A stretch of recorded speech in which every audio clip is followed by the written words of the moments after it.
7 ya 3 mtoto huyu anakuwa yuko chuo kikuu. Sasa kishakuwa yuko chuo kikuu mtoto huyu kwenye 7 ya 3 ni labda ni miaka 21 hivi. Kwa tunamhesabia huyu yuko chuo kikuu. Ndio. Ataajiriwa labda. Sasa ukishafika 7 ya 3 tayari hauko kwenye masuala au huko kwenye kuulizwa kwamba huyu mtoto umemwekea mustakabali gani. Mtoto yeye mwenyewe ndo anatakiwa awe amejiwekea mustakabali. Sasa ndo hapa sasa tunaulizana mimi na wewe. Mtu aanze kufanya maandalizi ya kuzeeka lini?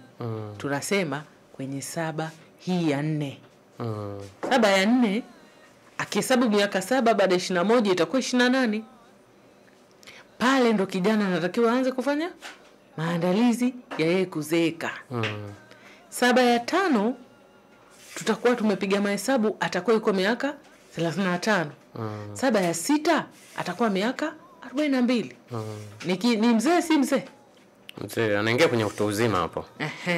Kwa hapo ndo inabidi sasa jitihada nyingi aanze kuziwekeza, na kama alikuwa hana msingi ndo siku hiyo sasa aanze kutengeneza msingi ili akiingia 7 inayofuatia ya 49 awe ameachana na kusema kwamba yeye anaenda mbio na kazi tena. Either anatumia akili au anatumia bahati. Kutumia nguvu tena basi.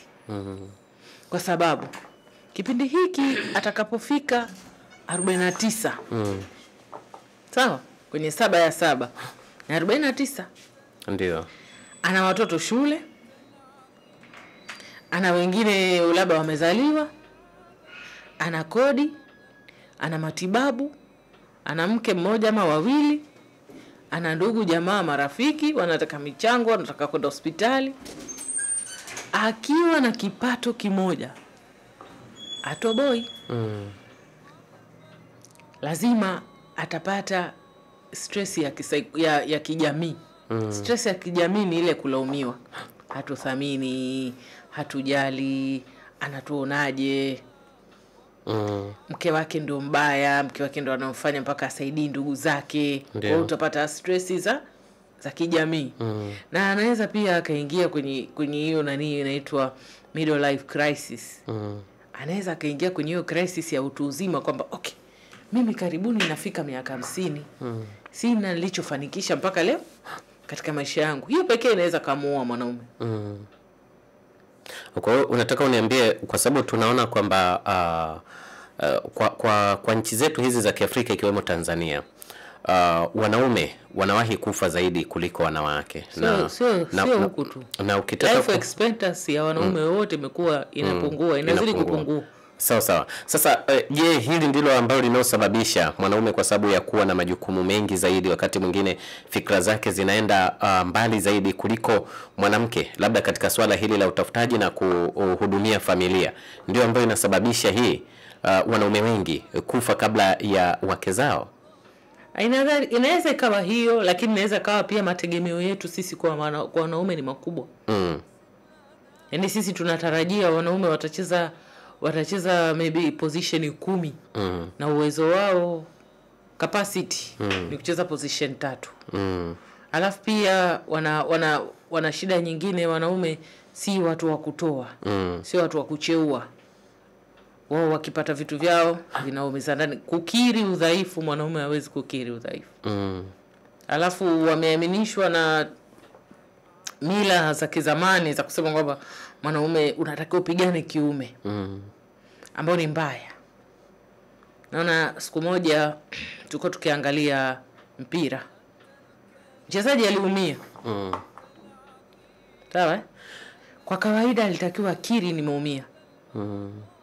Kwa sababu sisi watu wa psychology tunajua ukiumia unatakiwa ukiri umeumia. Kwa sababu katika 7 ya pili, yani ukiwa na miaka 14, kidonda kinapoa, hakiponi. Na wewe kama ni mchezaji mpira ukaumia na ukashindwa kuyazingatia maumivu yako, yatakukosti game ijayo. Na healing process itakuwa ndefu zaidi. Sasa utakapoumia mguu na ukayabeba maumivu,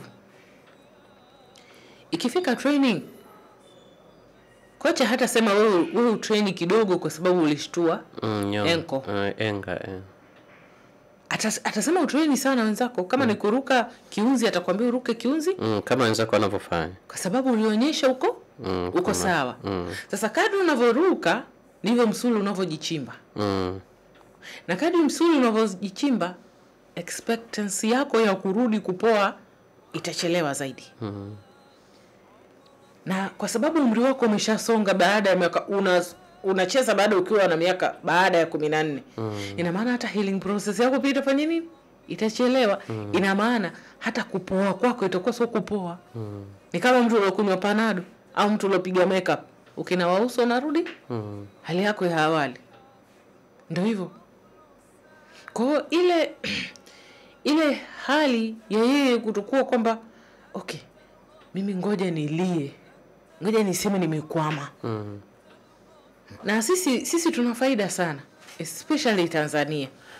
Wakina nani hasa unaoongelea? Sisi wa Tanzania tuna faida sana, especially sisi. Kivipi? Sisi tunaweza tukashinda maisha mjini, tukarudi nyumbani bila mtu kutujaji. Tukarudi nyumbani na tukaanza sifuri, na watu wakatupokea, na hamna hata mtu mmoja atakayetubuli au kutunyanyasa kwa sisi kurudi nyumbani. Lakini tunao watu wengi sana ambao wameenda kutafuta maisha mjini, yamewashinda, alafu hataki kurudi nyumbani. Na hili linasababishwa na nini? Kuona yani kwamba mimi ni mtoto wa kiume sitakiwi kushindwa. Na kati unaweza ukarudisha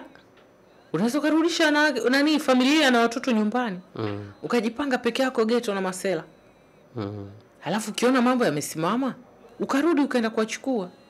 Bwana watani zangu wa sambamba wanaoa wanachamke nyumbani, akijipata anaenda kumchukua. Hata na Masai.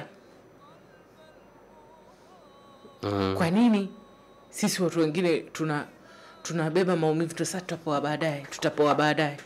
Lakini katika dhana ya utafutaji inaonekana kama vile kusalimu amri ni kama umesema nimeshindwa na unatakiwa kuendelea kupambana. Huoni dhana ya upambanaji ipo kwa watu wengi hawa ambao hawatakiwi kukata tamaa, kwamba haiishi mpaka ishe?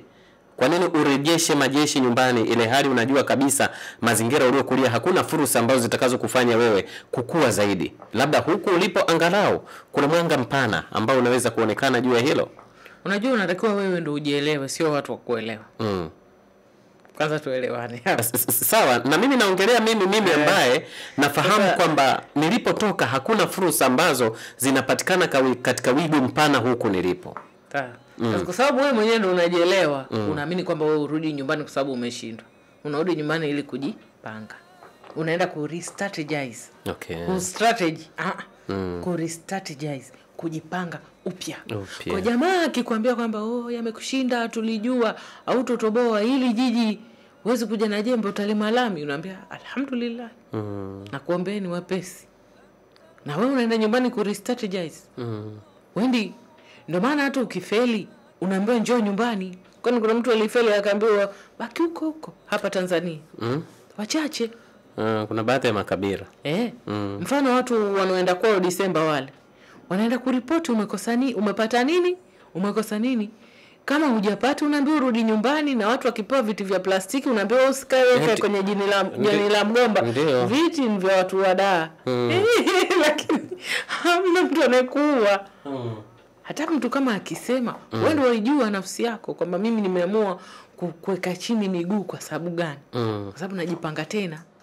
Na ni bora usalimu amri ukajipanga ukasimama kuliko kusonga na donda linazidi kuchimba. Sawa, hebu tuje katika mustakabali huo lakini katika kifamilia zaidi. Tunaona kwamba mwanaume ukimwona amelala kitandani anaumwa, jua anaumwa kweli. Katika dhana ya kwetu, kiasi kwamba mwanaume hahitaji sifa kwa ajili ya kuhudumia familia yake, yeye mwenyewe anaona fahari ya moja kwa moja. Unadhani leo hii kisaikolojia itamuumiza vipi mwanaume ambaye atasema ukweli kwa mke wake kwamba leo sina kitu chochote na mimi leo nakaa hapa kuangalia kwanza kwamba nitafanyeje ya baadaye na wala sio kutoka? Kisaikolojia itamuumiza, lakini kihali ya kijamii, mtu mtoaji wa kila siku, kinachowaponza baadhi yao ni watu ambao hawatoagi. Akiwa nacho ufaidi. Kwa wewe akiwa, kwa sababu ufaidi wamgoja akose ili umkomeshe. Lakini watu wapo kibao ambao nyumba wanazishikilia wake zao, lakini kwa sababu wana heshima. Kuna watu baba hawana heshima. Yaani anajua kabisa bila huyu mwanamke mimi hata hapa singekuepo. Lakini anakujibu hata hawezi kuongea hivyo na paka. Siwezi kutolea binadamu yoyote mfano, kwa sababu mtu yote anatakiwa kumheshimu, sababu jui lini atakufaa. Ndio. Hata paka hawezi kuongea na wewe hivyo. Kwa mtu yule akiwa anafanya yale maovu, mke wake anamgoja kwa hamu. Si upo juu baba, tukungoja hapa chini. Kwa utakaposhuka ndipo utakapojua tamu na chungu ya maisha. Lakini kama umeishi na mtu kwa wema, unachopata anajua hata kama sio chote, kwa sababu hata mimi kama dadako na kushauri asijue chote unachopata. Ajue sehemu ya unachopata ili uweke akiba ukikosa kikufae. Na pia uweke akiba ili uweze kuwasaidia jamaa zako. Na pia uweke akiba ili uweze kununua t-shirt. Au umepita ukaona maskini wataka kumsaidia haraka kabla hujapiga simu kwa mkeo, utoe ile. Au kuna harambee ya kujenga msikiti, kabla hujapiga simu kwa mama watoto ushamkabidhi ration, ukamwambia katika ile ration nilokupa nipe 6 hapo nataka niitoe mchango wa msikiti. Wewe lazima ujiweke kijakiba kidogo kikufae just in case emergency kitokea. Na mke wako anaweza akawa akachezea kikoba ila yako yote ulompa. Huoni yeye kutokujua kipato changu halisi inawezekana ikawa inamuumiza pia na kuniona mimi sio mkweli kwake? Hata wewe hujui kipato chote cha mkeo. Sio yeye tu, hata wewe hujui. Sawa, lakini cha kwake, cha kwangu cha kwetu. Ndio maana nikakwambia, toa chote ila mweke wazi. Mimi nakupa vitu vinavyohitajika hapa nyumbani vimetosha, hela nyingine mimi naitunza. Ni yetu pia. Hutaki kutoa hela yote baba. Mimi nakwambia kama dada yako. Kwa sababu hata mimi itafika wakati ukiniambia huna sitokuamini. Sasa utaweza kuriski kastelio. Kibaya tu siseme uongo. Lakini mimi nafahamu kuna ambao miongoni mwetu sisi wa kina dada, unanipa 60,000 nikushikie kwa wema na mapenzi. Ration yangu ushanipa ya mwezi, na labda na hela kushika mkononi pia ushanipa. Lakini ukinipa 60,000 yako nikushikie, siku unakuja kuchukua lazima nikuoje unaichukua ya nini? Unataka kumpa nani? Tupo watu wa hivyo, wanawake wa hivyo tupo. Sasa kama ya kwako tu lompa kushikie, anakuhoji unampelekea nani, kwa nini unaichukua? Hutaki kusema yote. Usiseme uongo tu. Sema mimi ninakupa lakini nyingine unaobaki tunaweka akiba. Ndio maana hutaki kueleweka sana. Kwa sababu hata yeye yani kila mtu ana siri zake. Na lazima watu waheshimu nani inaitwa nini? Siri ya faragha, haki ya faragha. Kila mtu atakiwa heshima ya mwenzie. Ndio maana privacy ya simu yako ni privacy tofauti na privacy terms za simu yangu. Kila simu ina privacy terms zake, ndio wanadamu hivyo pia. Sasa unadhani ni kuna afya gani ya kufichana siri baina ya wanandoa? Kila mmoja kuwa na siri zake ambazo zitakuwa yeye labda zina unasema hizi ni za kwangu, ile hali ninyi mpo ndoani na tunaamini kwamba mnatakiwa kushare vitu vingi. Wakati mwingine na kuna hatari inaweza zikajitokeza katika hizo siri. Mfano kipato, huwezi kuweka siri. Unatoa taarifa. Kuna siri tofauti ya vitu viwili. Kuna siri na kuna angalizo. Sasa sijui kwa Kiswahili kama nimepatia ama la, lakini kuna terms na kuna conditions. Sawa? Terms ni mimi nafahamika wazi nyumbani kwangu kama napata 200,000 kwa mwezi. Ndio. Lakini mama chanja anampa 150. 50 inabaki kwangu. Nikikupa 200,000, excess 50,000 wewe unaifanyia nini? Oh, yangu nashika mkononi, ukitaka kushika utaniambia nitakupa. Ndo maana yake. Yaani kwamba kipato chako kinajulikana, lakini wewe unatoa kile kinachohitajika. Kisichohitajika si unabaki nacho mwenyewe. Lakini pia hata yeye akipata 150, ana present nyumbani 100 kwa sababu 50 ana ndugu na jamaa watakaohitaji. Ana wazazi, ana misiba, ana harusi za mashosti kazini. Kama sisi tuna michezo ambayo tunampa mtu pongezi hadi ya kujifungua. Sasa ukiwa umepresent kiwango chote, ikifika saa mwenzako ukajifungua, urudi tena kwa mume wako, kashinda kulipia kiwanja. Baba chanja, nipe 10,000. Kuna mtu kazaa kazini, kajifungua kazini. Atakuelewa. Yaani wewe, mimi nanunua kiwanja, wewe unalipia uzazi mwanangu. Kwa hiyo ni taarifa unatakiwa tu mwambie mzee, bwana mimi humo ndani tumepatana kila mwezi kila mtu alete 500,000. Mimi nitaleta, lakini si kama ni hiyo tu ndo noyo na zaidi ya 500,000. Lakini kwa sababu makubaliano yetu hapa ni 500,000 mimi nitaleta. Au nipangie majukumu yangu na wewe ujipangie ya kwako. Kwa mwanamke anachukua majukumu ya jiko na usafi, wewe labda unachukua majukumu ya ada na nguo na chakula. Kwa hiyo ukishatimiza yale, una haki ya kukaa kimya, wala si siri. Kwa sababu majukumu yako ushayafanya. Lakini ikiwa wewe unahudumia nyumba nyingine, una familia nyingine na hujasema, hiyo ndo siri. Sasa nataka kujua kidogo hapo kwamba hii fedha ambayo unachokipata ukiseme chote ama ufiche siri kwamba mimi mwenyewe napata shilingi 200,000, lakini niseme wazi kwako kwamba napata 150,000, ili kwa namna yote ile usidhani kwamba kuna 50 imebaki huku, ili kulinda, kwa sababu ipo siku unaweza ukafanya kwamba niseme ukafanye israfu.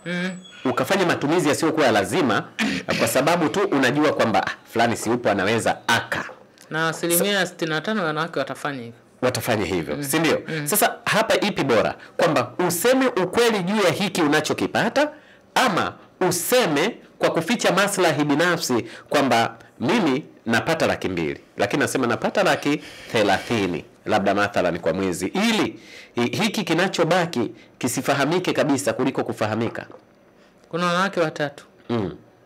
Mmoja wa kwanza atasema sawa. Hata kama ukisema unapata 130 na umepata 200, sawa, mradi usimuombe chake. Huyo mwanamke yupo. Huyo ni mwanamke namba 1. Pata unachopata, timiza majukumu yangu mimi ninayoyataka, the rest utajijua mwenyewe. Huyo ni mwanamke namba 1. Mwanamke namba 2, pata unachokipata, nifiche, sema unachotaka, mradi tu mimi yangu ninayoyataka yote uyatimie. Mwanamke wa 3, pata unachopata, nipe majukumu yangu yote, lakini nitakufanyia vituko hadi hicho pia ulichobaki nacho pia nikichukue. Sasa wewe muangalie mke wako ni yupi na useme taarifa sawa na mazingira yako. Lakini kwangu mimi, mradi hutoniambia naomba, wala. Kwenye jamii zetu tumefunzwa kwamba kwa kiasi kikubwa kimazingatio kwamba tusitegemee cha mwanamke, na wanaume wengi tuko hivyo, huwa hatupendi kutegemea hicho, na hata dini imeelekeza juu ya haya. Sasa kuna afya ya kusema kwa sababu mkeo ana kipato uweze kumwambia kwamba yeye achukue majukumu kadha wa kadha kwa ajili ya kuisaidia familia. Mimi nadhani hilo jambo linatakiwa liwe kwa mwanamke mwenyewe kabla ya kuambiwa. Ukiwa unajitambua, mathalan sisi wote. Nikisema sisi wote maana yake ni wanawake ambao mimi nawafahamu. Tunachukua majukumu yetu bila kuambiwa. Kupamba nyumba, kununua sabuni, kununua mboga, kubadilisha mashuka.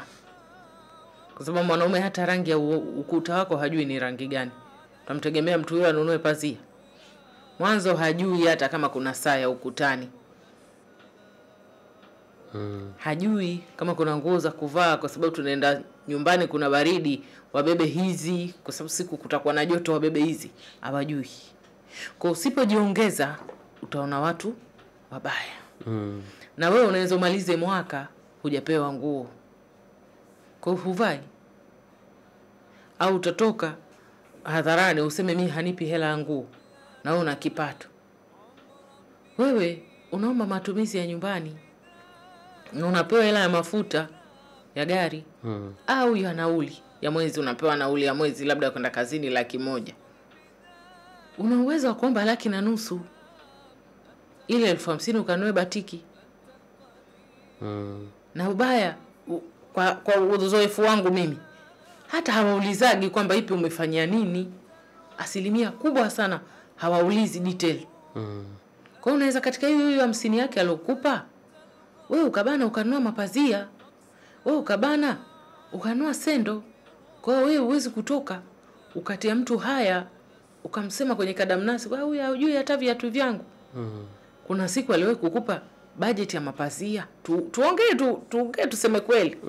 Hujai kupewa, lakini hela waipata umo kwenye hela zake mpaka ukanunua pazia.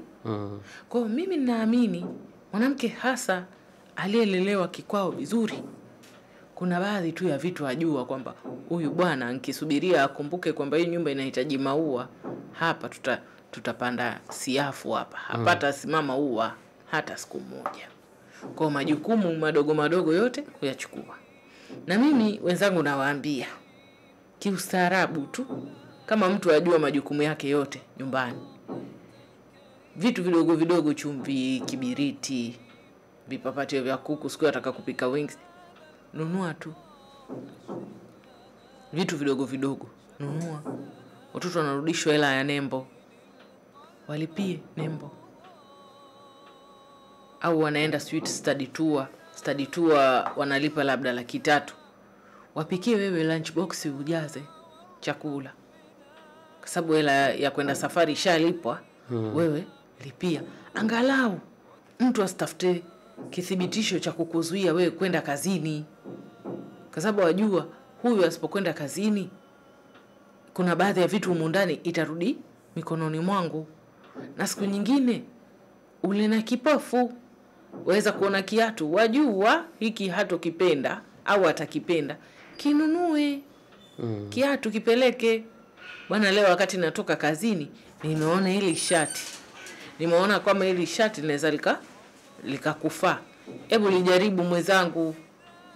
Akalijaribu akamaliza, ukamsifu na sifa za ziada hadi akaliona lile shati ni jenyewe, kumbe sio lenyewe, labda halijampendeza, lakini vile tu amtia moyo.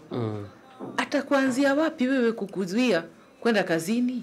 Ukiona mtu anakuachia majukumu, kisa umeanza kazi anakuachia majukumu, huyo toka mwanzo alikuwa hajui majukumu yake. Lakini kama mtu majukumu yake hayajua, na wewe kila siku anakuona unaenda kazini, unaondoka naye, jioni unarudi naye, jiongeze vitu vingine. Wewe unanunua vyombo, unanunua, mtu atakuwa anaona umuhimu hiyo kazi yako katika hiyo nyumba. Hebu tuachane na mwanamke na mwanaume ambao wana kazi, turejee katika familia ambazo hazina kazi rasmi. Yaani mguu wake wa kutoka ndio huo ambao unategemea, asipotoka ujue hajiingiza chochote. Na wakati huyo sasa.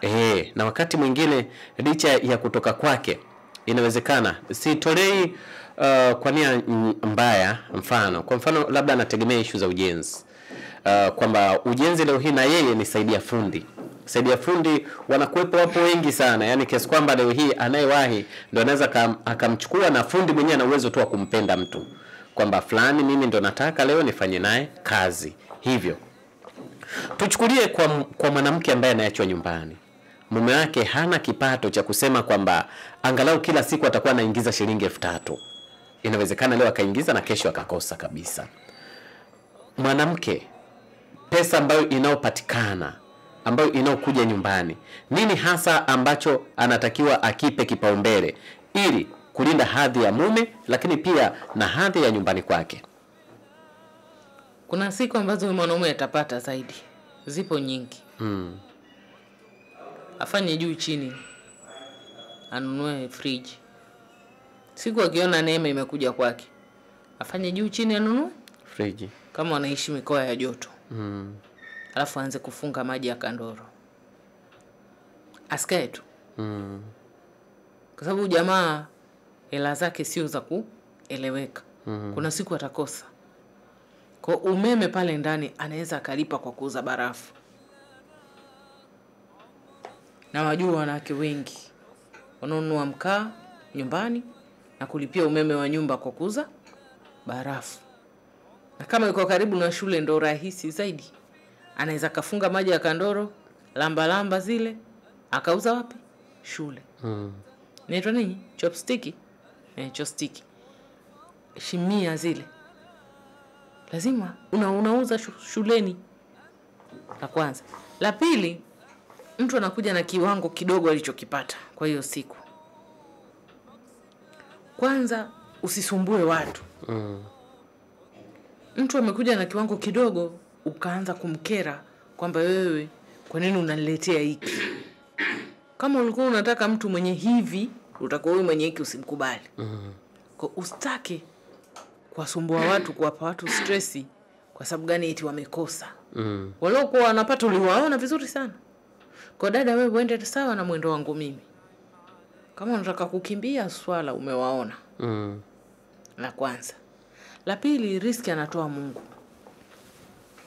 Mtu anaweza akatoka akaenda akachaguliwa na fundi lakini wasilipwe leo. Tajiri hayupo. Au tajiri kaenda Moshi atarudi baada ya Christmas, utafanyaje? Kwa lazima uwe muelewa na lazima uwe na huruma na mtu. Unaruhusiwa kumhurumia mtu. Kwa sababu labda hujui, lakini labda huyu mtu pekee anemhurumia ni wewe tu. Na wewe labda usingetoka huko kwenu ukaja hapa kama sio wewe huyu mtu. Kwa hiyo unatakiwa ufahamu huyu mtu wewe sio adui yako ila ni partner wako. Kwamba akifeli na wewe umefeli. Akifaulu nao. Na kuna majukumu mengine mle ndani ambayo yanakuhitaji wewe na yeye zaidi kuliko anavyomhitaji yeye. Kama ukanunua kaji freezer, ukao unauza maji na barafu na hizo sijui chostiki. Uchumi ukikua ni yeye ndo utakempa wepesi kuliko ukisema wewe ukae tu.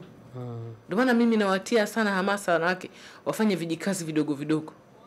Na ndio venye hela. Kwa sababu hela yake ni chapuchapu na ni ndogo kwa inaingia kila siku.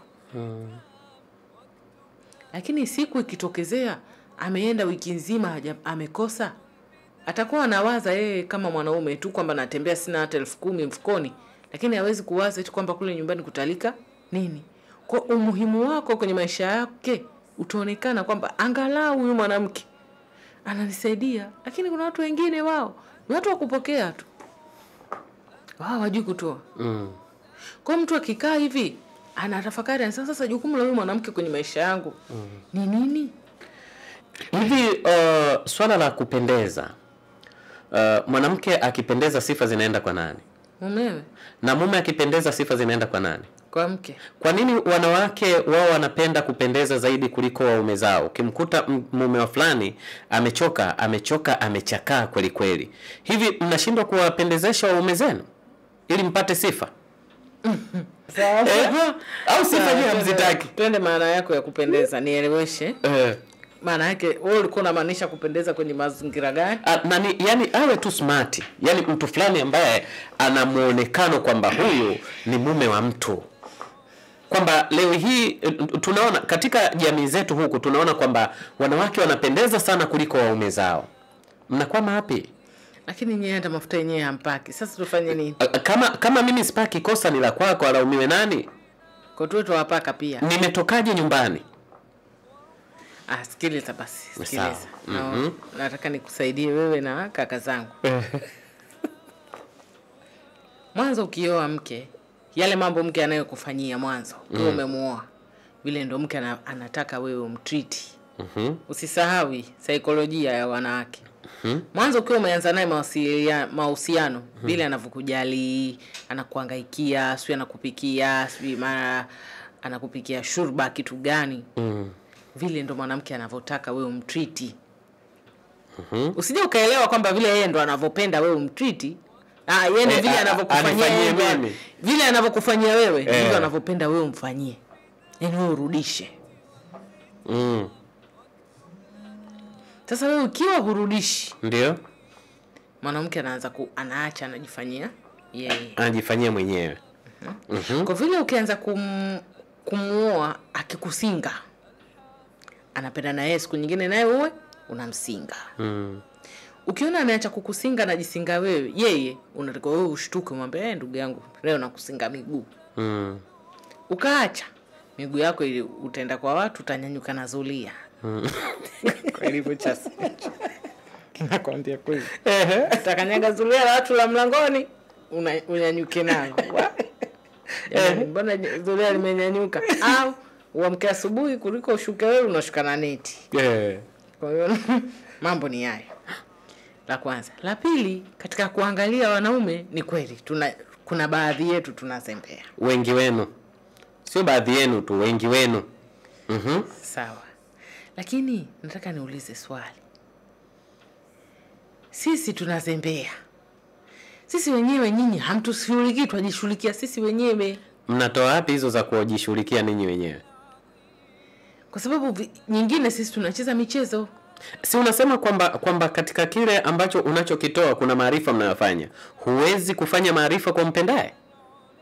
Naweza kufanya maarifa. Ila lakini sasa wengine ni wajeuri. Mwingine wamuandalia nguo anagoma. Kuna mwingine unaambia Alhamisi jioni inabidi nikukate kucha au nini au nini. Anakuambia mimi niko busy bwana. Alhamisi jioni upo? Maana ujiulize pia. Hiyo Alhamisi yenyewe jioni upo? Maana dada, kama unaongea leo ni Jumatatu kwamba ama leo ni Jumanne ama Jumatano, unaongelea swala la wiki ijayo. Wakati unajua ratiba za mwanaume huwa hazijanyoka hivi. Lakini sasa wenyewe hata tukiwakaribisha hamkaribii. Tukiwanyoshia nguo hamnyoshi, hamtaki, wasema mimi nina haraka bwana wewe acha tulivai. Kweli wapo vijeuri, vipo. Ambiwa. Nakwambia vijeuri vipo vingi sana vijeuri. Waweza hata kuviambia wewe unauma usisafiri, asema mimi naenda tu, sasa nani atanishughulikia? Ndio maana nilikwambia hivi. Mwanaume siku zote anapambana. Ukimwona amelala ujue anaumwa kweli kweli. Na anaweza pia haoni kwa mafua ukamwambia pumzika akamwambia naenda hivi. Wapo wajeuri ni wengi. Ngoja, huyo ana kazi rasmi ama hana? Ni mfanyabiashara. Mfanyabiashara. Sasa unadhani kama kwa biashara yeye tumesha kwenye masuala ya masuala ya biashara tunaambiwa kwenye dira ya mafanikio hapa kwamba haitakiwi ukiumwa wewe biashara iumwe. Haitakiwi ukiumwa wewe ama ukiugua wewe biashara iugue. Sasa wewe hiyo ndio siku wewe ukae utulie, uso wako usiwe akijitu kizima. Wewe unaenda na mafua. Mwingine ana gari. Gari zinapiga kila siku, gari zinaumia. Mara zimegonga huku, mara zimechomoka tairi, zimeanguka huko pembeni. Gari nyingine sijui imeacha barabara kaenda kushoto. Unamwambia gari zitakutoa roho. Achana na habari ya magari. Habari ya magari ndio hobi yangu. Kwa mimi gari stari yangu. Mimi nataka tu gari nione tu imekaa. Sina haja ya kukabila. Yaani yeye ile pleasure yake ni zile stress zinazoletwa na gari. Gari yake mara imeharibika, mara pigiwa simu, vingine mpaka anadanganywa. Wewe sikiliza, wasema tu baba waibiwa. Hicho kifaa mbona juzi tu umenunua? Lakini hataki. Yeye anapenda vitu vya kumweka na stress. Sasa ukikaa umeona mwenzio nywele zinakuwa nyeupe, wamwacha. Wewe na yeye amekuzidi miaka 10. Lakini wewe uko sawa. Yeye nywele zote zimekuwa nyeupe. Umenikumbusha. Alafu akija hataki kulala mapema. Wewe ukienda kulala yeye amebaki ni simu na anaangalia movie. Asema mimi sipati usingizi haraka, bora nikae hapa. Ukimbembeleza njoo ulale, hataki kulala. Yuko na simu. Yeye anasema uongo tu. Alafu kadri unaposema uongo kudanganya wasichana, sijui kudanganya watu, nywele hapa zinaisha, uwalaza utakupata mapema kusema uongo. Lakini wao hawajali, wanasema uongo mpaka nywele zote zinamuisha. Madam, unataka useme wenye waraza hivi sasa wanakusikiliza. Kwa hiyo unataka useme wanasema uongo wakiwa na miaka chini ya 40 akiwa Tegua kauli. Tegua kauli. Kuna mtu mmoja anaitwa Mama Salma anasema Alhamisi hata jioni ama usiku hapatagi muda huyo mwanaume. Yeye amesema hivyo. Anasema ila ni wabishi, baadhi ya wanaume ni hatari. Vijeuri. Mimi ninakwambia. Alafu kwa nini unatuita vi leo? Kwa sababu mimi nasema wengine viumbe. Wajeuri. Unaweza pia ukapanga begi yake na safiri, ukapanga nguo, akaja akazitoa, akasema hizi hajazipenda zote. Na ndio umemwekea mashati mazuri, yeye akataka kubeba zake Amiri. Inatokana na sehemu anayoenda. Kwa sababu kama nguo yangu nyeupe, mimi leo hii nataka niende sehemu ambayo ya mkaa. Hii nguo nyeupe inaendaje? Mimi ndo nimenunua na mimi ndo mfuae. Wewe vaa. Alafu sasa hata kwenye kutufulia huko pia. Nini? Hatufuu. We mumeo kila siku tunamuona upo na shati lile lile au analo moja? Mwanzo unaweza akawa na mashati tele lakini anapenda hilo moja na humbadilishi. Kasifiwa. Sasa mimi nifanye nini? Wewe mbona humsifii kwamba mume wangu hili linakupendeza sana, unamwambia tufaa hilo hapo? Huwa tunawasifu, huwa tunawaambia tena na maneno mazuri. Hata ukiona cadet unamnunulia cadet, labda umpelekea hii ya kaki, hii ya rangi ya brown, yeye anataka ile nyeusi iliyopauka hapa kwenye magoti, ndio hiyo huvaaga. Wajeuri. Sasa mimi ni kosa langu sasa akitokea kama mtu wa mistuni. Sina kosa. Niye mwenyewe ndo ameamua kuja kama watu wa mistuni. Mimi jukumu langu ni kuhakikisha nguo ni safi.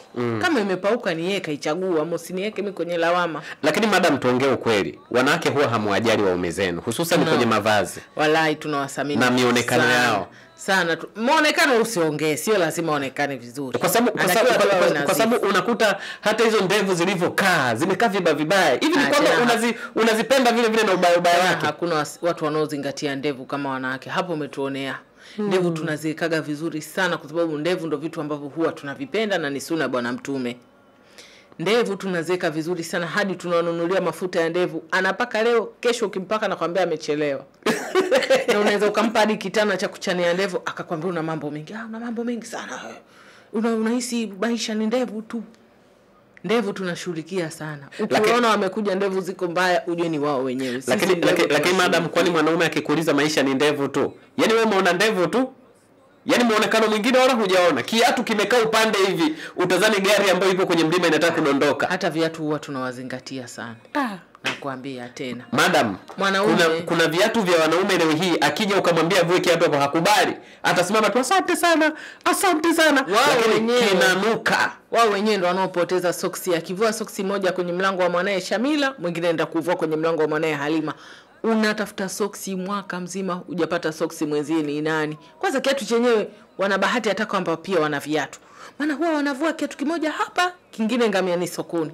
Hawawezi kuweka vitu vyao sawa sawa. Kama kingekuwa sio sisi, hata viatu wangekuwa hawana. Lakini ni wajeuri. Mimi ninakwambia, wewe mwenyewe huwezi kukumbuka kapeti za ndani za kiatu chako umeziweka wapi kama sio mkeo. Kamba kama sio mkeo. Kamba za kiatu kama sio mkeo hujui zilipo. Kwa hiyo mwanaume akiwa mchafu nani alaumiwe? Mwanaume akiwa mchafu inategemea ni mchafu wa wapi. Kama ni mavazi na viatu na ndevu ni mke. Lakini mwanaume hatakiwi kupendeza. Mwanaume anatakiwa aonekane tu vizuri. Wataka upendeze uende wapi? Uonekane tu vizuri, yani smart, umenyoshewa nguo, viatu vinafanana. Maana unaweza pia ukavaa viatu ambavyo havifanani rangi. Wanaume hilo ni jambo la kawaida sana. Kwa sababu hata soksi huwa wanavaa soksi tofauti. Lakini tukikuona umevaa soksi tofauti tutasema leo mke wake hakuepo. Au hakumtilia maanani au viatu. Lakini umevaa viatu tu smart, t-shirt tu smart, umevaa na kanzu au labda yako smart imepigwa pasi, kama unaonekana kama umepauka unaonekana hivyo hivyo. Kwanza hutakiwi kung'aa sana. Na kikofia cha magharibi kile. Basi kwanza hutakiwi kung'aa sana. Kwa nini ung'ae? Nikikopa neno lako unasema hivi, mwanaume anatakiwa apendeze aende wapi? Mwanamke anapendeza aende wapi? Wakati yeye ni pambo hapo. Sisi tunatakiwa ndo tupendeze. Mnaenda wapi? Ili watu waseme umejitahidi. Mnaenda wapi? Maintain ulivyonioa ndio hivi hivi ni maintain mpaka sasa bado nang'aa. Lakini wewe unatakiwa tu uonekane vizuri, sio upendeze. Mimi mwenyewe sipendi wanaopendeza. Wanatakiwa tu uonekane vizuri. Yaani tu kwamba uonekane kwamba wajipenda basi. Lakini ninyi mpendeze sana. Sababu sisi ndio yani ndio kielelezo chako wewe kwamba unafanya kazi kiasi gani. Unakubaliana na msemo unaosema maji hufuata mkondo? Unaukubali eh? Naam. Kwa nini baadhi tunaondoka kidogo huku tuwapumzishe wanaume na wanawake? Kwa nini tuingie kwenye swala la ajira rasmi? Kwa nini kuna baadhi ya wazazi hawaamini watoto wao kwamba wanaweza kufanikiwa nje ya mfumo wa ajira rasmi? Yaani kwamba, natolea mfano. Kwa mfano baba ni mwalimu, mama ni daktari, tufanye hivyo vyovyote vile, kwamba mtoto anaposoma na ikaonekana kabisa yeye anapenda zaidi masuala ya biashara huku nje ya mfumo rasmi wa kujiajiri, anaonekana kwamba anaambiwa kabisa, wewe unataka upate shida hivi, unajua wenzako waliopo huko wanavyoteseka. Yaani kana kwamba kuajiriwa ndio kufanikiwa na kufanya biashara zako nje ya mfumo huu wa kuto kuajiriwa ni kama vile ni kwa watu ambao wamekosa fursa ya kuajiriwa. Unajua wazazi wetu wengi wametoka kwenye ile jamii ambao watu walikuwa wanafuatwa chuoni kufanyiwa interview baada ya kumaliza chuo kikuu. Kwa wanaamini njia pekee ya kujikomboa kiuchumi ni kufanya kazi rasmi. Kwa sisi ndio jukumu letu kuwaaminisha upya wazazi wetu wa mkoloni au baada ya mkoloni, kipindi cha mzee Mwinyi hata cha Mkapa na mzee Mkapa kwamba bwana, siku hizi mambo yamebadilika. Nipeni mimi mwaka jitafute mtaani, alafu mimi mtaniambia kama siko sawa, kisha nitaendelea. Lakini kama kweli wewe ndio tu yako, kweli ni kuwa mfanyabiashara, ukiwa chuoni anza. Sawa? Ukiwa chuoni kama umepata bumu, anza kujifanyia biashara. Mpaka ukigraduate lazima utakuwa na frame. Utawapeleka wazazi wako waende kukusalimia katika biashara yako. Mwambie baba, bwana mimi wakati niko chuo nimeanza, sasa hivi nimefika hapa. Ni aghalabu watu wao kukukataza. Mara nyingi si kama wanatukataza kwa sababu hawatupendi. Wanatukataza kwa sababu hawatuamini kwamba je, tutatoboa. Kwa wanaona nafuu yetu sisi ni kufanya kazi chini ya usimamizi, ndio kwa sababu huko wanaamini tutatoboa. Wajua tunao wazazi hadi hii karne 21 wanaamini kwamba ajira ya serikali ndio inaweza kukufanya wewe ukawa tajiri. Kwamba ukiwa umeajiriwa sekta binafsi huwezi kutoboa. Tofauti yako na kumbi ni mbawa tu. Sasa mtu kama huyu si kama ni mjinga. Ila hana taarifa, hana information. Ni ignorant, ambayo yeye ni nini? Compound. Hajui. You have to teach them. Wafundishe. Waambie bwana, siku hizi mambo yamebadilika. Kuna watu ambao wameajiriwa na watu ambao hata hawajui na wanawalipa mshahara. Mfano watu wa content. Watu wa YouTube wanalipwa na nani? Wameajiriwa na wanalipwa. Na si ajabu wanapokea pesa nyingi kuliko hata watu ambao wako viwango rasmi. Watu wa forex, watu wanaouza hizo cryptos na nini, wameajiriwa na nani? Lakini wanaweza wakapata hela nyingi na wanaweza pia wakapoteza hela nyingi. Kwa hiyo ni jukumu letu kwa hapa hizi taarifa ambazo wao hawazijui. Kuna watu kazi zao wao ni ma-commissioner, ni mabroker. Huko unataka kitu na mtafuta yeye anakuconnect na mtu anaofanya shughuli hiyo, unampa chake, anachukua hela yake ya mtukati anaondoka. Na kuna watu kazi yao ni kuuza na kununua hisa. Anapiga mahesabu kampuni gani sasa hivi inauza hisa kwa hasara, anazinunua anaziuza kwa faida. Kazi yake ni kukaa mtandaoni tu kuangalia ipi inataka kuingia hasara, kampuni inauza hisa zake chapuchapu, ananunua na anapata faida. Sasa mama amebadilika.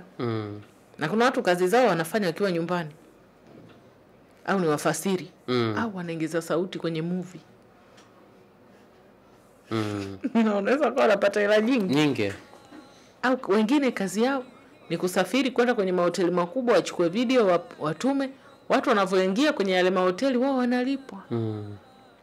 Kwani kuwaelewesha mama, siku hizi kazi nyingi mwenzangu. Kuna kazi ambayo watu wanalipwa kula, yani wewe unakaa unakula, watu wanakulipa. Mafanikio makubwa yanaweza yakaletwa ndani ya mshahara unaolipwa mwisho wa mwezi.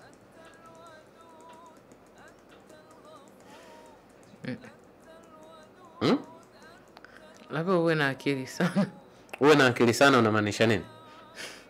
Utumia 5% tu ya mshahara. Na inawezekana? Haiwezekani. Huwezi kutajirika kwa mshahara tu. Ni uongo. Utakuwa mwizi. Na unatakiwa bosi wako unayemwacha awe mteja wako. Kwa huwezi kumwibia. Unamaanisha nini unaposema bosi wako awe mteja wako? Yaani kwamba unatakiwa uishi naye vizuri kiasi kwamba ukimletea bidhaa anunue. Uwe na uhusiano mzuri na watu uliofanya nao kazi. Yaani mtu anatakiwa kuone unakuwa. Na ukiwa ushaanza tu kuspot mazingira kwamba hapa siruhusiwi kukua, unatakiwa uyageuze. Kivipi? Kishaona tu kwamba hii sehemu hii ilivyo, nitaiba mimi kwenye hii ofisi. Unatakiwa uage. Uondoke. Uage. Kama mazingira yanakuforce wewe kuiba, ondoka. Kwa sababu utavunja uaminifu. Utashindwa kuwaletea bidhaa yako wainunue.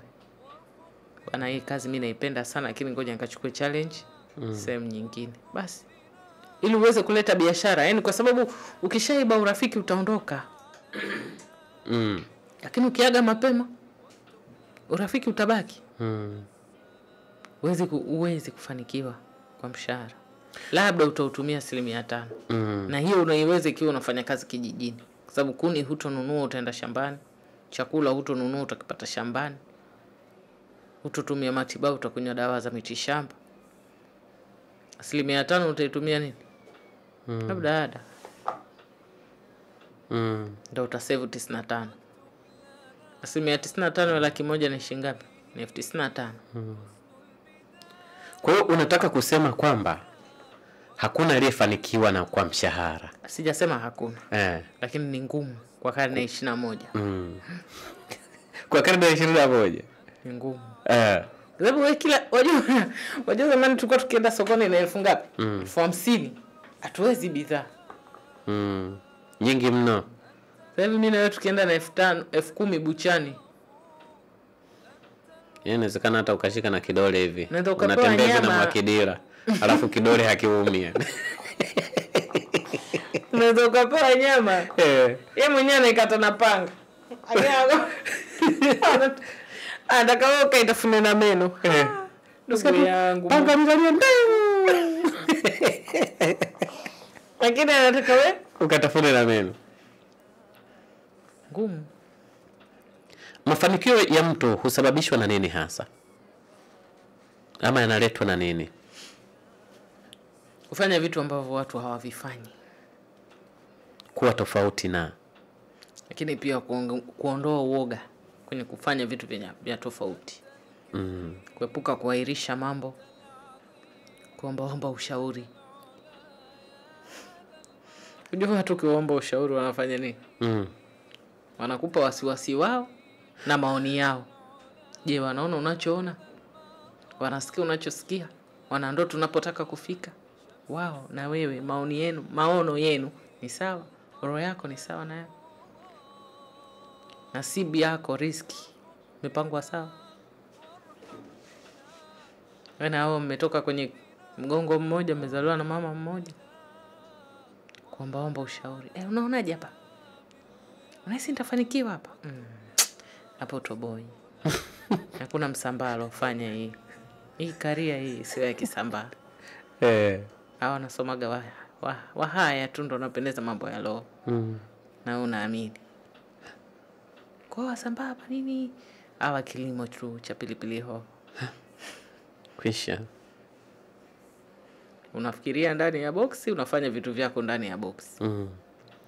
Kwa hiyo kuomba ushauri sio jambo zuri. Sio kuomba ushauri, kuomba. Kuomba ushauri ni jambo moja na kuomba. Kila hatua unataka kupita. Napita hii hatua, waionaje? Waweza kumfuata mtu kumwambia, bwana, mimi malengo yangu ni haya, lakini nataka kupita njia hii. Wewe ulishapita kabla yangu, niambie unaonaje? Ili hapa upite kwa jinsi mimi ninavyokuona. Pita hivi. Basi. Yaani pia muangalie mtu unayemwomba ushauri, amekuzidi? Sio unaenda kumwomba ushauri mtu ambaye hataki ufanikiwe. Kuna watu unajua wanapenda uwe rafiki zao kwa sababu uko chini. Ndio. Na moment tu akijua wewe rafiki yangu na yeye naye ameanza kuwa juu, wala hana habari na wewe. Kuna mtu anapenda uwe rafiki yake kwa sababu huna gari. Siku ukinunua gari tu anakuchukia, hataki urafiki tena na wewe. Au wewe rafiki yake kwa sababu wewe yeye ana duka, wewe huna. Kwa utakuwa unaenda dukani kwake. Wewe ukipata duka na wewe umeanza kujitegemea, kuliko afurahi wewe umepata, utakuwa mkopi. Inawezekana anasikitika kwa sababu kampoteza mteja. Kwani siwezi kukuzia vitu vingine? Si kila kitu ninachouza wewe utauza. Sababu naje kama mimi kutokana wewe na biashara yako umeni-influence na mimi ukanimotivate na mimi niwe mfanya biashara kama you, kwa nini hujisikii raha ukitoa inaitwaje hiyo? Ukitoa mbegu. Kwa nini hujisikii raha ukizaa ukiwa na mafanikio? Maana yake ni nini? Kwamba mimi kutokana na jitihada yangu ya kuwa urafiki na wewe nimekukuza mpaka umekuwa mkubwa. Yaani wewe una madeni ya fadhila kwangu mengi. Nina uwezo wa kukuamrisha chochote na ukakifanya.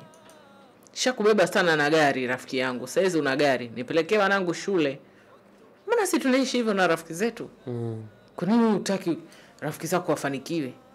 Na kati mtu akifanikiwa ndo starehe kwa sababu hakukopi. Yaani mimi watu wakifanikiwa napenda kwa sababu idadi ya watu wanaonikopa mimi watapungua. Na mimi sipendi kukopa. Kopo. Na inawezekana ni roho mbaya ama roho ya kutu kuona kwamba mtu mwingine anapiga hatua ile hali wewe umesalia pale, ama anakuzidi kwa namna moja ama nyingine.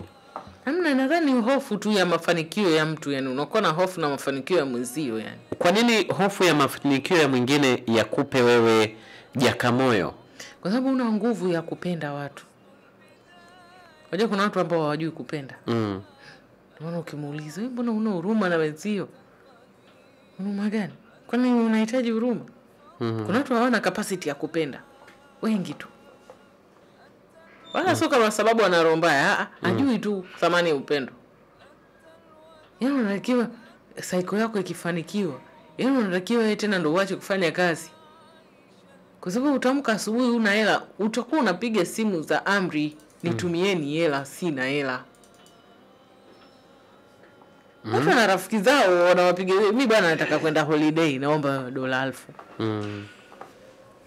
Na rafiki yake nampa. Pana mimi rafiki zangu wananikatia tiketi. Kama ningekuwa sijataka walofanikiwa ningekata tiketi na nani, mimi napiga simu sasa hivi. Napiga simu nikatie tiketi naondoka nakata. Na simpi hela yake. Na ni rafiki wa kike na anakata. Na ninaambia nimependa hicho kitu fulani, namtumia na nakinunua na kinapigwa shipping na anakipokea na nakiclear. Na hala niambie ile hela nilokununulia, kwanza hana nguvu ya kuniambia hivyo. Kwa sababu yeye mwenyewe pia ananituma tu. Sasa nataka nikuulize swali. Mimi nikiwa na mwenzangu wote tunaendesha labda vijigari. Ndio. Si ni raha. Lakini nabeba mkaa, langu nabeba mbuzi. Lakini mimi gari langu likibeba mikaa na mbuzi kila siku. Sio gari nyepe litakuwa naisha. Tunatakiwa tufanikiwe wote. Ili idadi ya watu wanaokopa wapungue waende wakakope benki pesa za mitaji. Kopeshana. Ukipata mshahara naomba basi unikopeshe. Mimi rafiki yangu alikuwa hanipi mikopo. Nikimwambia sio naomba mkopo, nataka sio ninunue kitu fulani cha ndani, ananiambia hiyo ni luxury, sikukopeshi. Nunua na hela yako. Umejifunza nini Mr. Hatim? Ukikutana na rafiki anakuambia hiyo ni luxury, sikukopeshi. Anataka kukujenga kuelekea mambo ya msingi zaidi yenye faida na wewe. Utaki kumkopesha rafiki yako hela akanunue simu. Eti nipe hela akanunue simu. Kwani bila simu huwezi kuishi? Unaweza vizuri sana. Unataka utafute hela itakao kufanya upate hela ibakie ununue simu, upate hela ibakie ununue friji. Mimi yani sichukii Lakini mimi napenda watu wanoni challenge. Kwa sababu kini challenge hata kama ukiwa hupo mimi nitaishi. Wewe jiulize, ningekuwa mimi nimetengenezewa mazingira ya rafiki zangu ya kukopa hela ninunue abaya, ningekuwa wapi sasa? Singekuwa sehemu. Nakwambia na nisikia. Nilikuwa namwambia naomba hela ninunue friji. Aliniambia hiyo ni luxury, sikukopeshi. Na hala sikuvunja urafiki naye. Ila nilikaa chini nikajiuliza, kwa nini mimi nakopa luxury? Nina miaka 23. Nijiuliza hilo swali, nikasema mimi sitokaa nikope luxury tena. Nilianza kufundisha tuition mimi. Ili pia luxury zangu. Haya, nikiwa na miaka 23 nilijitambua, lakini watu wana miaka 30 wanakopa mawigi. Mtu anaenda kubebewa masofa kwa sababu amekopa ili akamtoe mwanae. Yaani mwanangu anatoka naenda kukopa. Mume anaangalia TV anaambiwa shuka chini baba, tunachukua masofa, mke wako kakopa oya huko.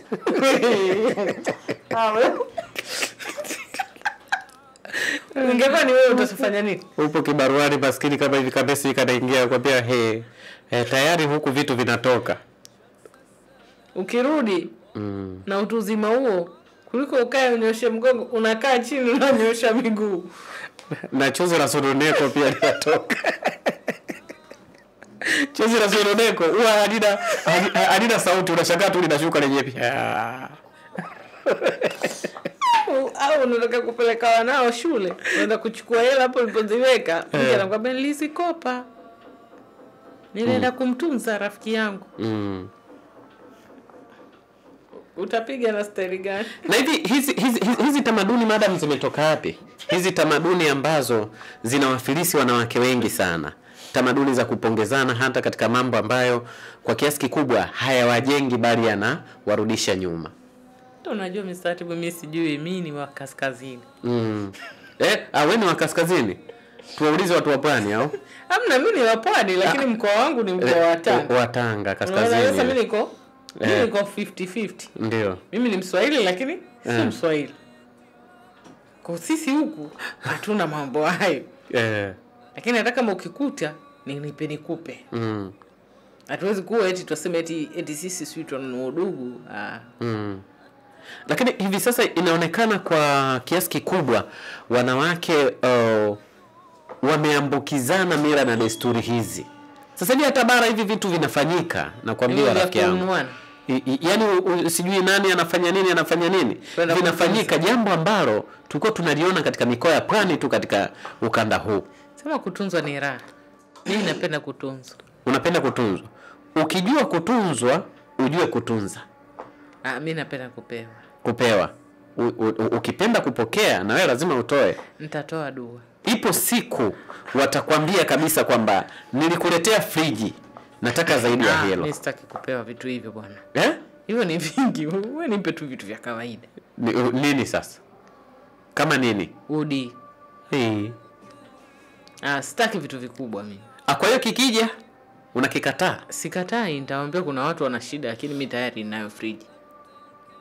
Sasa nitapeleka wapi friji ya pili? Na friji. Madam, na friji tuingia mimi na wewe. Sasa utaniletea friji. Sasa kuna vitu umejua katika hizi sherehe sijui anazozifanya. Sio niseme sherehe sio ndio nini.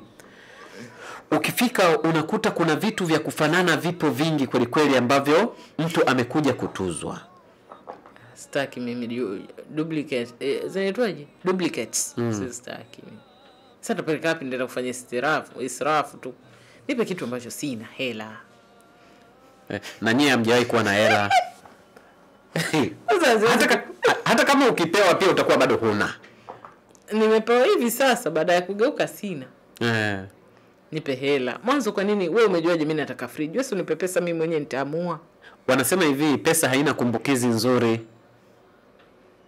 Basi niletee udi. Udi hata nikiwa nazo 10 hamna neno. Sasa kila siku nachoma.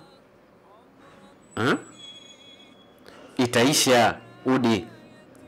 Wao wanataka ukiwa unakaa hivi unaiona inakukumbusha hapo. Kama ni saa basi nipeni viwanja. Ninuleni mashamba. Sasa viwanja mbona useme mimi tayari nacho ya NASA wewe umesema kwamba una friji kubwa na kiwanja unacho ambacho umeshajenga na fence kabisa. Cha nini kingine? Havitoshi. Sina watoto. Hata hii friji utampa mwanao. Na watoto kaka zangu na watoto wangu. Je, huna ndugu ambao hana friji? Hakuna mtu mwenye shida ya friji. Kwa kweli tumevuka. Ila sina shamba. Kwa watu wakinipa mashamba. Kweli msinipe kitu ambacho ninacho. Nipe shamba, hela au dua. Nini ambacho hususan kwa upande wa wanawake, hebu tuangalie wanawake kidogo kwa dakika hii moja, na nini ambacho wanawake wanatakiwa kufanyiana kwa ajili ya maendeleo yao na wala sio kwa ajili ya mididimizo yao? Kupendana. Alafu kuhakikisha kwamba kila mtu amepata elimu. Kwa sababu kinachotusumbua wanawake ni ujinga na kufuata mkumbo. Wanawake ni kama vichwa vya ndazimu au kuku alokatwa kichwa afa kaachiwa. Enda tu kwa. Kwa tuwekeze nguvu zetu kwenye kuelimisha wenzetu. Alafu tupendane. Mwenzio akipata utamani mwenzio apate yani. Uwe na akili kwamba acha apate ili asinikope basi. Roho yako haitouma akipata. Sababu akikosa atakukopa. Ukiwa tu na fikra hiyo hutuchukie mtu apate. Sababu ile kukopa tu ile ni dhiki. Mimi naumia sana mtu akinikopa, sipendi mtu anikope. Kwa ondoo, alafu lingine umpe maarifa mwanamke mwenzio. Kwa sababu akishakuwa na maarifa hawezi kukuuliza maswali ambayo majibu yako wazi. Alafu tuhurumiane. Si kila mtu amelelewa easy kama wewe. Ukipitia malezi magumu kiasi kwamba ukisema neno la malezi waweza kulia weke kama tanga. Kwa hurumia wenzio. Si watu wote wamelelewa vizuri. Wengine wamelelewa nyumba kwa napewa adhabu za unafinywa na kisu cha moto. Kisu kinawekwa jikoni alafu unafinywa. Na watu wameugua majini miaka 10. Toka mganga huyu anaingia mganga huyu kwa miaka 10. Tupaka aliambiwa kwa hivi hutofanikiwa nini. Kwa hiyo watu wameumizwa. Wengine kihisia, wengine wameumizwa kimwili. Kwa kuhurumiana. Alafu kubidishana katika dua. Tubidishane sana. Kipata wenzako 10 waimize kwenye kufanya ibada. Sisi tuna kikundi mwaka wa 7 huu. Hatulali bila kufanya tahajjud. Mashaallah. Lazima uswali. Na usiposali utasemwa, unajua ile utasemwa kama unayesemwa mpaka utasali mwenyewe. Na ni lazima usali. Una shida, una starehe, lazima usali. Kwa watu wakienda Ijumaa kwenye vigodoro sisi hatuendi. Sisi tunasali. Mimi watu wote wanaongea na mimi wanajua lela halali, lela anasali. Lela hapatikani baada ya 2:30 sipati lela amelala. Na lazima ufunge. Wewe mwenyewe shahidi. Siku ninazokula na siku ninazofunga ni chache sana. Lazima. Na ni kitu ambacho yani ni movement ambayo ni lazima ufanye. Yani si kama tunakuomba, ushataka tu kuwa rafiki yetu lazima uishi kama sisi. Kama unataka kuishi kama sisi, kaa na marafiki wa kidunia, nani anajali? Lazima usome. Ujiboreshe kila siku, lazima ujiboreshe. Tuna challenge ya kusoma kitabu kimoja mwezi mmoja. Ukisome na ukifanye summary utume tukiangalie. Utaki sawa, unataka fuata msimamo hapa. Basi. Yaani lazima tutiane nguvu hivyo kwa sababu sisi wanawake mambo yetu ni ya kuairisha. Kwa lazima upate marafiki ambao wako kama maaskari wanasema nini? Wakupruni. Usitamani kubaki hivyo hivyo. Kwa sababu mamako alikuwa hivyo hivyo, wewe uko hivyo hivyo. Utazaa watoto hivyo hivyo. Wewe story yako itakuwa nini? Atakuwa kama Bibi Hadija. Bibi Fatima amekufa na miaka 18 tu. Lakini ona mambo aliyofanya. Ona historia yake. Hadi pepo amebashiriwa. Lakini una miaka 30 hata tahajjudi inakushinda. Alafu wewe unasali tahajudi, huwezi kuolewa na mtu ambaye hasimami swala 5. Kwa sababu kama yeye hawezi kuchukua tarawih tu, unahisi anaweza kusimama dhidi yako akutetee. Kwa vitu kama hivyo tu ni virahisi, lakini ukitafakari unasema kweli. Kwa lazima utamani maarifa, mtoto wa kike lazima utamani maarifa na wenzako wapate maarifa. Nikushukuru sana madam. Sawa. Asante sana. Kwa leo tukomee hapa. Afwan. Asante sana.